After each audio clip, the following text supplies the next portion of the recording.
man. So, my name is Wesahana Pearson. I'm recording for Black Asia Magazine right now. And I'm here, I'm in Taipei. I'm talking to a very dynamic young woman who I've met also here in Taipei. And take it away. Can you first, for the site, please tell us your name?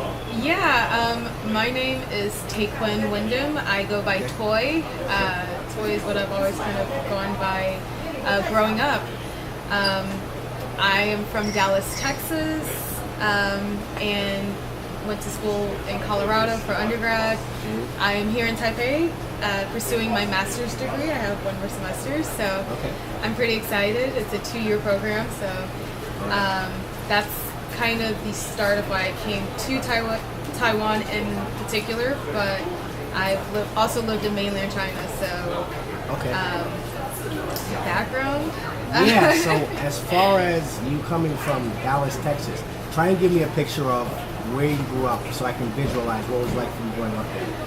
Oh, where did I grow up? So I grew up most of my life in DeSoto, which is a southern suburb. DeSoto. Yeah, that's famous. Yeah, it's a southern suburb of Dallas. I lived there about 12 years before moving to a couple other suburbs further north, outside of Dallas, and went to DeSoto school through 9th grade, and then I transferred to a predominantly white private school called Green Hill School. Very elite college preparatory school in Dallas. My childhood was great. I have awesome parents. They love. I have a twin sister, and I have a lot of siblings. Your twin, yeah. So my twin and I, we were raised with all the opportunities, being involved in church, band, piano lessons, martial arts, and then track took over our lives in high school, where we dedicated most of our time to track and field. And in Dallas is very diverse in many different ways in terms of the types of people, the types of neighborhoods, but yet still quite segregated based on socioeconomic status mostly. But then that's also reflected in the races of the people that's in those neighborhoods. So there's rich neighborhoods, and a lot of times they will be predominantly white. So it's just reflected with the race too. But then there are some neighborhoods that are pretty diverse in terms of socioeconomic status and race. But like one particular neighborhood, Highland Park, completely all white. Yeah. Just because of the price of the housing. And so do you think that black culture. people can't afford to live in those houses, or it's just like not a just lot that. of times it's the culture banks there. won't give you, maybe sometimes you wouldn't want to live there. It's the culture of Highland Park because it's not exclusive, very it's exclusive, not very welcoming. I believe I was in high school when it was in the newspaper that a black family moved to Highland Park, and they were only there for a few years because it was horrible. It was not welcoming towards that family. People judging them, people stereotyping them. And then, I mean, like, we hear the terms, driving while black. A lot of black people get pulled over for no reason in that neighborhood. If you're driving a nice car, or even not a nice car, just driving while black in that particular neighborhood. But then there's other neighborhoods like South Lake, that's toward a little bit more west, more diverse, but still wealthy, just about as wealthy as Highland Park, but a different type of community in that area. And then you have Frisco, Plano, other neighborhoods that are very well off, but more diverse than Highland Park. And then you have some of the other suburbs that are further out, way more diverse, lower housing prices. It's more affordable. But yeah, growing up in DeSoto, DeSoto is famous because it's one of the most affluent communities in America, and it's also predominantly black, from what I understand. And where are you from? New York, Queens. Okay, and that's what is being perceived of DeSoto now. The documentary I saw, I don't know if I'm right or wrong. Am I What saying that documentary? accurately? I forgot what it was when I was Okay. watching, but it specifically put a spotlight on DeSoto, Texas, Okay. as a very affluent and also predominantly black suburb of the United States. There's part of it that is pretty affluent, yes. And I have some friends who, like, I've known since I was a kid, since I was a kid, and though they lived in big mansions and things like that in a gated area of DeSoto, but not all of DeSoto was like that. Like my family, we had a big house, we were pretty well off, but we weren't in that gated community. Slightly different, but DeSoto has gone through some ups and downs. Like during my high school years, that school, like the school district and everything, kind of took a downhill turn, and then throughout college, some of the younger generation, like in my generation, like Warren C. and Carl Sherman, like they took positions in DeSoto government and the council and things like that, and turning it around to where it's much better now. Okay. But yeah, like a lot of people may know DeSoto more so for sports, and also creating like a college academy kind of, like a magnet track, magnet school track for the school. So they definitely have done some great things there. But personally, for me, my childhood, I would say is quite diverse. Because when I was a kid, like elementary school years, went to school in like South Dallas in the hood, and then middle school through 9th grade went to DeSoto, and then went to private school 10th through 12th. Okay. And so,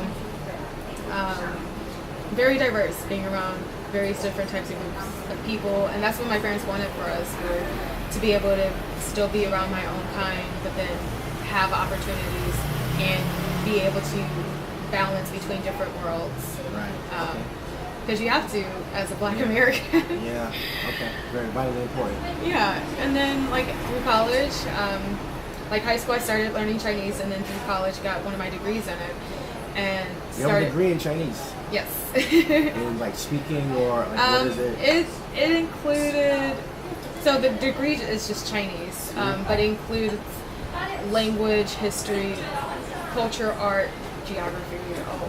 Like you get to pick your elective courses. So I've taken courses everything from modern Chinese language to classical Chinese language, geography of China, ancient Chinese history to modern history,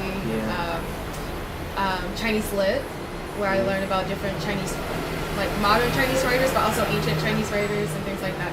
So it encompasses all of Chinese culture in a way. Okay. Except for like a class on Chinese food, but I learned a lot about that through my own personal experiences. Okay, so have you ever done any work as a translator or anything like that? I have not done a lot of work in translating, but my current job with Taiwan News, I do some translations from Chinese articles and creating English articles as part of my job. Okay. But all my articles are written in English. Right. Okay, yeah, all right. So tell me more about that, what you're in now in a minute. Still talking a little bit more about your background and moving farther ahead. What was it, I mean, maybe it was the degree you took, but was that the thing that prompted you to go abroad in the first place? Okay, tell me how that happened. Okay, so my grandfather is Chinese. Really? That is the first thing, Okay. yeah. And so that is what prompted me to start learning Chinese when I got to Green Hill. Because when we transferred, we found out like, oh, there's Chinese as a foreign language. So in 11th grade, my sister and I, we continued to take our Spanish to get our 3-year language credit, and then added Chinese as another language. So we doubled up for a year on languages. And then when I was in college, learned about different study abroad programs and wanted to study abroad because at Green Hill, we had a China trip. Like our Chinese teacher would take a group of about 10 to 15 students over to China for like a 3-week or so trip in the summer. And I always wanted to do that, but couldn't do it because I was always running track in the summer. So you didn't go, you never went to China with the teacher? No, I didn't get to go. Okay. So when I learned about the study abroad programs in college, I was like, yes, I have to go. Like, yes. And I mean, of course I got credits. And my first trip to China was in 2010. Okay. So that was summer between junior and senior year. And decided to do language program in Beijing. And that was like a 2-month program. I get credit. and did a homestay. It was just awesome. Yeah. And once I started traveling, I kind of never stopped. I love being outside, being on the road, being in new yeah, places. I love traveling, exploring new cities. I feel I got that traveling bug also, very bad. Yeah. Okay, yeah. We've learned so much about you just from. It's great. So moving on from there, you said China, Taiwan. You've been to these two places, which are very different from each other. They are quite different, surprisingly. I didn't know what I was getting myself into quite really, because like I learned these two places are very different, but I didn't know how much they were different until I got here and tried to adjust. So very different. So where else have you traveled to since you've been traveling? Well, of course Canada, that's like next door to the US. And I've only really traveled pretty much Asia. So in Asia, I've been to China, Taiwan. I will consider Hong Kong a separate entity of itself. Yeah, okay. Different culture, different type dialect, of different people, infrastructure for the city. Yes, so I will keep that separate in terms of places I've traveled. Vietnam, Cambodia, Thailand, Malaysia, Singapore, the Philippines, and Australia. Okay, when did you go to Australia? I went to Australia this year, the beginning of April this year. So that was cool. Okay, all right. So when you came to, the first place you lived was in China, right? Yes. How long did you live there? Well, I did 2 summers of language programs in Beijing, and then I lived in Southwest China for a year. And which province was that? Guizhou province. Guizhou. It's one of the poorest provinces of China, and it's in the mountains. It's located in the southwest region of China.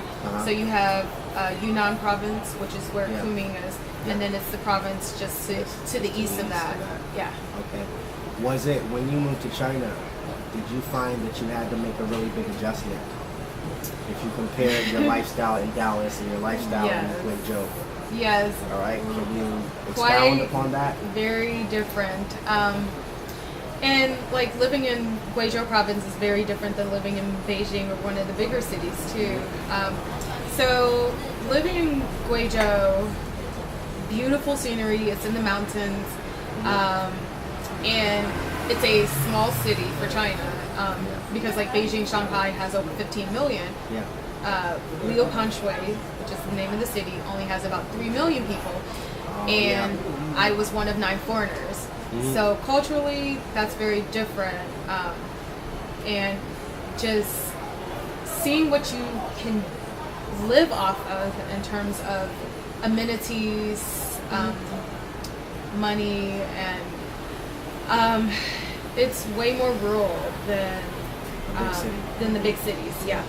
Like you could drive 10, 15 minutes outside the city and you're literally in the middle of the mountains, just in the mountains. And so like I stayed in one of the dorm rooms. They combined 2 dorm rooms to make an apartment for each foreign teacher. And so when I first got there, and these are brand new buildings, so when I first got there, I did not have running water. They were still getting that turned on. They had to still install my my water heater to have hot water showers, and it in the middle of September it was already pretty chilly because we're in the mountains. It's much cooler than the rest of the country. So it was already fairly chilly. So the water was very cold taking showers. So that was one reason why I got a gym membership. Besides working out, I got a gym membership. Take hot showers. Just to take hot showers. So I would go work out and then take a really hot shower. But if I didn't go to the gym, I would have to take a cold shower in my apartment. The heating system is different. Like back home we have HVAC, or like a central air conditioning system and heating system. So it runs throughout the whole building. In China, even here, heating and cooling systems do not run through the whole building. They have to install like in each individual room. So your hallways, your restrooms are quite hot. Differences. So I realized some of the things I took for granted back home. It's like, oh my God, like you figure out how to survive on what you need, not what's comfortable. Okay. And then I love the food. I've always loved Chinese food, so the food was not much of an adjustment. But where I live, spicy food is like everywhere. Yeah. Everyone talks about Sichuan spices and spicy food. No, Guizhou might have it beat in terms of like they use a dried chili pepper powder. They make it fresh. Like when you're driving through the mountains, you see a lot of stands selling the dried chili peppers, and everyone in the city uses it and put it on all their food. And I'm like, oh my God, I can't deal with it. But luckily, I could find food that was not as spicy. But when I couldn't, I just had to eat it and then have milk ready. And then living there, being one of 9 foreigners, and out of the 9, there were 3 of us who were black. Definitely got stared at a lot. Yeah, I can imagine. Even in Beijing, in Beijing, people try to turn it off, especially after the Olympics. Yeah. But what year was that when you were 2000. there? Oh well, Olympics was 2008. I was in Guizhou 2012, 2013. It was better than it had been like if you had been there like 2005, 2006 when I was there.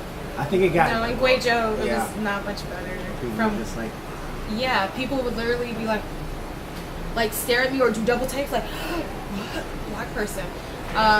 People would take pictures with their phones of me, just like this, or even try to be sneaky. Yeah, that happens a lot. And I'm You look like, I see in the you. mirror, and you're behind. It's like. Yeah, like I could see you. A lot of people, especially kids, like yelling, "Oh, white girl, foreigner, African, yeah." Like screaming it down the street, and I'm like, I know I'm here. Hi, like nice to meet you too. Yeah. And it's like I can understand that this is a huge surprise for you, but then like if someone is that loud about this surprise, what kind of thinking does someone have when they're that vocal about a surprise? That you have like, there's a certain empathy factor that's not there. It's not necessarily about empathy. It's just like if someone did that to you, like you just, it seems like that's just not normal. Well, okay, so having been to Beijing before that, I had already known, like, okay, some people may stare a little bit, and some people have certain reactions to you being black and like in China, but being in Guizhou is to an extreme. Yeah. And you were there for how long? About a year. It was like to an extreme to where. Did you get used to it? Or no, like, never got used to it. It was just I learned that it's all about the intentions, because you can easily take it as being racist or but it wasn't that. It was just lack of exposure, pure curiosity, especially kids for sure. Were like, oh my gosh, and then like me with my curly hair, like my hair is completely different than theirs. So like the children that I taught there, I was their first foreign teacher. And so that was definitely an experience for me and for them. And like my students love to ask me questions. And then like the local people, the Chinese people, like outside of my school, like when they realize that I speak Chinese, then they'll ask me a million questions. But the people, like most people just assume I don't speak Chinese, so they will just look at me. They just be like, oh my gosh. And then if I hear them saying something about me, usually positive, but like when I hear something and then if I respond, they'll be like, oh my god, like wait. How is it possible? Yeah, and then they start asking me a million questions. So, I mean, most of the time, it really has been curiosity on their part because they have never seen a black person in the flesh. It's always this on TV, like you're like a walking M&M or something like that. Like they do it. And then it's like, and if they do see black people on TV, it's usually, I mean, back then, President Obama was always on TV. NBA players like LeBron James, Michael Jordan. Yeah. Did you ever have people saying like it's impossible for you to be a black American and probably from Africa? I found that in China. People say like, I don't see how you can be American and a black person. No, I haven't had someone say that to me, but for most of them to assume when they ask me where I'm from, they'll be like, oh, where are you from? Africa? And I'm like, no. And then I explain, and they'll be like, oh, like the shocked look on their face, and the fact that they assume Africa from the jump. That's where they believe all black people are from. And that's just out of lack of exposure and the information that they've been fed. Yeah, the information that they've been fed. Other information that they haven't. And in terms of America, yeah, they assume all Americans are pretty much white people because maybe the white people that they have seen or what they see on TV, Hollywood movies, politics, pretty much everyone's white. So what America puts out there, white. Okay. So. All right, thanks for sharing that. Yeah. So, moving a little bit ahead, what do you do here now? Can you go into detail about what you're working on do here? Yeah. Okay, so finishing up my MBA. It's a 2-year master's program. Focused on human resources development, international human resources, and that's the main reason why I came here, and then also to continue practicing and working on my Chinese. Okay. And then I also do some part-time work, working for Taiwan News as a writer / editor, and then I tutor students in English, math, SAT type of stuff. I'm going to start training people again. Like back in the States, I trained and coached for track and field, indoor rock climbing, various different sports. So now I've decided like, okay, I have some time and I have the space to be able to start training people in terms of physical fitness, many different forms, but I'm just gonna say general fitness for now. But, okay. All right, let me look and see how we're doing with this. Yeah, it's still okay. All right, so now let's get to kind of like the meat and potatoes of the interview. Yes. Between China and here, you pretty much said everything. Is there anything else? How do you feel as a black person, especially as a black woman living here? Between these two different societies, I would imagine like so many differences. Between China was probably one experience, and then Taiwan would be a different experience. Can you go into that any further? Can you like more? Okay, so I've had way more experience living and traveling around mainland China. Yeah. I've been to about 45 cities around China. Wow. Okay. But lived in Liupan Shui, stayed in Beijing 2 summers. But so I've had way more experience and time to explore Chinese culture and be around so many different types of Chinese people. A lot of people think, oh, there's only one type of Chinese. No, there's like the majority, which is Han Chinese, but then you have I think it's like 50 plus minority groups in China. Okay. And I got to like travel a lot of those remote cities. So being in China, it's very different because we are seen as different. Okay. And that's just being a foreigner living in another country, because Chinese people see it as, okay, either you're Chinese or you're not, kind of thing. So a lot of things that you may see or feel or interact is because you're a foreigner first, and then being black just puts a cherry on top, like, because they haven't seen a lot of us. They haven't interacted with a lot of us, whether we're black American, black French, black British, or from different, Africa, Caribbean, or Papua New Guinea, like any one of a darker skin color. So for me, as my personal experience, I would say 95% positive in Taiwan and in mainland China, because I go in with an open mind, open heart I'm trying to understand everybody that I come in contact with. But there are times where it gets hard because it's like, why are they staring at me again? Like, I go through this every day when I was living in Southwest China. Not so much here, not so much in Beijing, Shanghai, Guangzhou. Like, the bigger cities, they're more international and more foreigner, so they they have. Well, one of them will be. It's going to be called Toy Story, so it's about my life. I'm Toy, so it's going to be about my life. And Toy is short for. It's just a nickname. Okay. That I grew up with. Okay.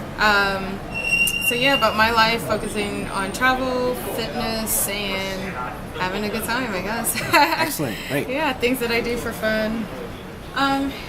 So those stereotypes really do affect us, the ones that are portrayed in the media about us. But and for me, like, I do hope I give more of a positive influence, a positive perspective of what Black people are. Because there are so many different types of people in general, regardless of race. There's so many different types of people. But when we have to fight against such a negative stereotype, like, yeah, kind of have to fight against it by being a positive light on what Black people also can be. Okay. So yeah, like I mean, yeah, we do have to deal with some of the negative stereotypes, even the ones that follow us from the States. But and then there's the ones that are created here based on individual instances that happen in different cities. But in general, like, I do enjoy staying overseas. Yeah. Okay. All right. Okay. So from there, I'm just very briefly, what other jobs and positions have you seen other Black people doing since you've been in Asia? Oh my gosh, I've seen so many different types of jobs. I've seen various types of performers, singing, musicians, actors.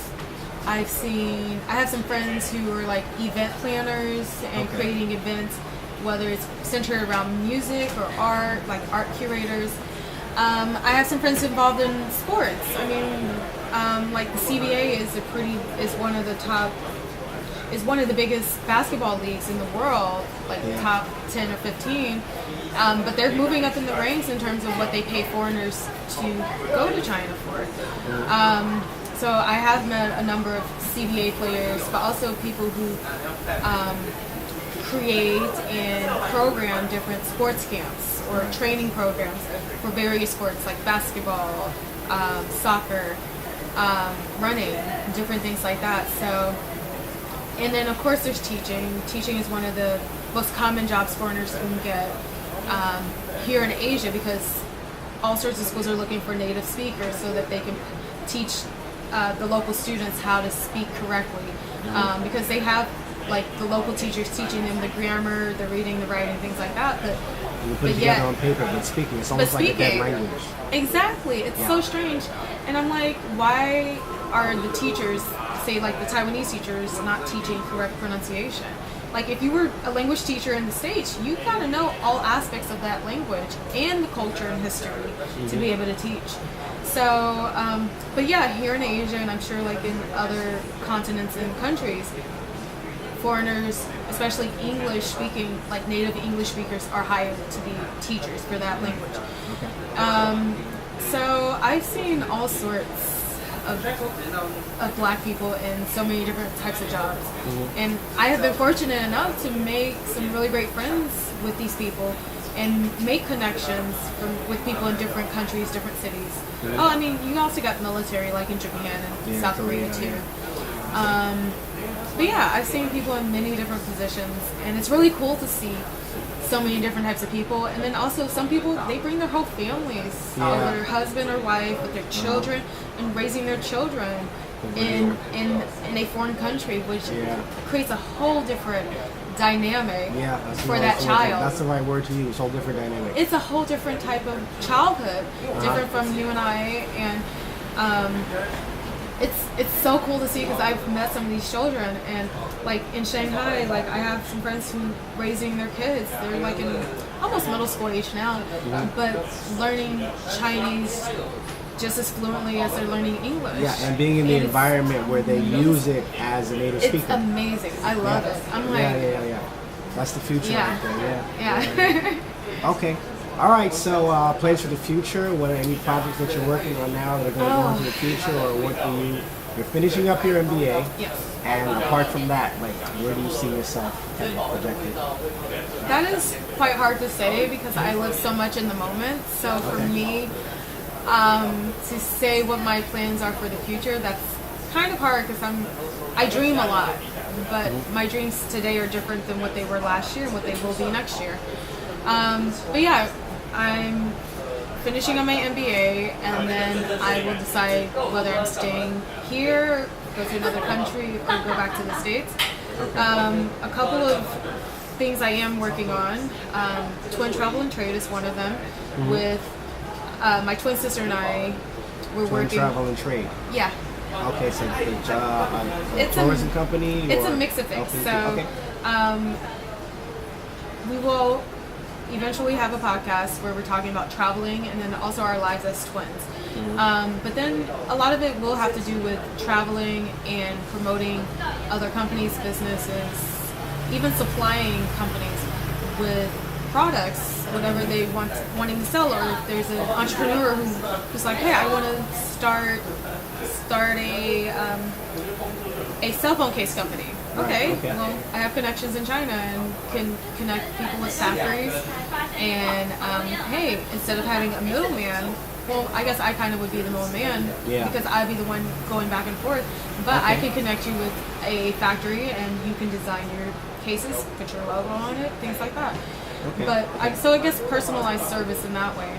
Right. But doing the legwork in China for people who are in the States who can't go there or don't speak the language or because it's not convenient for them to do. Yeah, so I want to be like building a bridge between the U.S. and then Asia in terms of informing people about how to travel, whether you want to travel cheaply and stay at hostels, or if you want to travel in luxury or for business.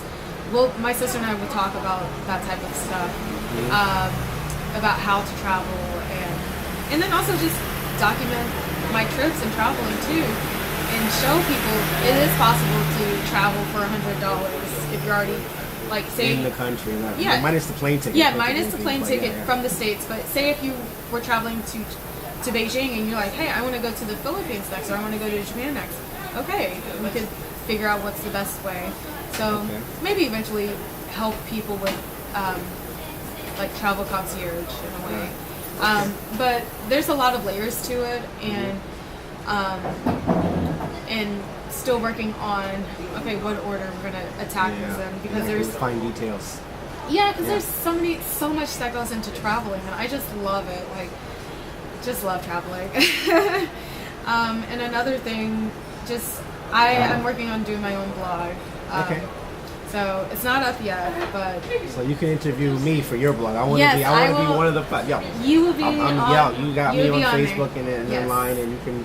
You can ask me. So you would definitely be a guest. Because I like each city that I've been to, have lived in. I have made a great network of friends and associates, and would like to get their perspective on living abroad too, or help people, give people a platform to promote their events and things like that. And that's one thing I like about just being here, is I can connect with people, and all my friends who are like on my Facebook page or Instagram, they could see into my life and they see who I hang out with, where I work out at, or what I'm doing, see what cool things come to Taipei, or when I was in Beijing, what cool things I get to do there, like going to CBA games or going to different concerts in the States too. I love a lot of things, and I hope people find it interesting. I would definitely be one of your supporters. Yeah. So best wishes for that. Good luck. Thank you, and I can't wait to see what you have. Yeah, see what happens with you, because I'm getting there.